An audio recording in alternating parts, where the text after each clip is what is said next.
The girl was fast asleep when suddenly someone pulled her blanket.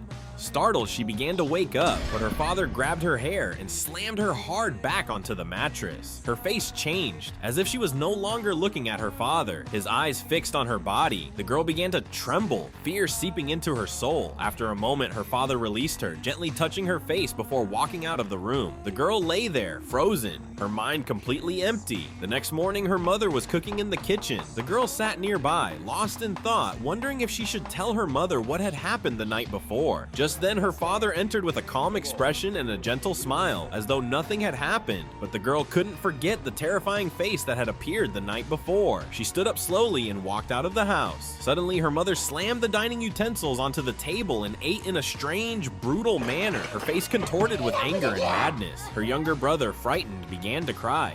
That night, the girl finally began to tell her sister everything, but before she could finish speaking, the door creaked open and their father entered. In his hand was a glimmering cutter shining under the light. His cold, lifeless stare locked onto them, and he slowly stepped closer. Her sister pushed her back, grabbed her hand, and they ran toward the stairs, but their father was already there, blocking their path. He grabbed her sister by the hair and threw her down the stairs. Her sister immediately lost consciousness from fear, crawling away in an attempt to escape. Their father didn't chase her. Instead, he walked to the kitchen, grabbed a hammer, and returned. Her sister regained consciousness and heard footsteps behind her. She turned and saw her father standing there, the hammer raised high. Just as he was about to strike, the younger sister screamed. Their father turned toward her. She swung the frying pan with all her might, but it barely grazed him. The father raised the hammer high again, ready to strike. Suddenly, a sound came from downstairs. The father froze. The hammer slipped from his hand. He turned and walked into the room. Then another figure of a father appeared on the stairs. His face was confused, as if he didn't know what was going on. The two girls were terrified. Which one was their real father? At that moment, their younger brother came out of his room. The two girls tried to tell him to go back inside, but suddenly, a hand raised the hammer. It was their mother. Her eyes were empty. She swung the hammer at their father. Then her gaze shifted to her daughters. She raised the hammer again and struck, but their father leaped forward, protecting his daughters just in time. The mother smiled faintly and walked to the room. Shards of glass pierced her foot, but she didn't even react, and from the doorway, another figure of a mother entered the house.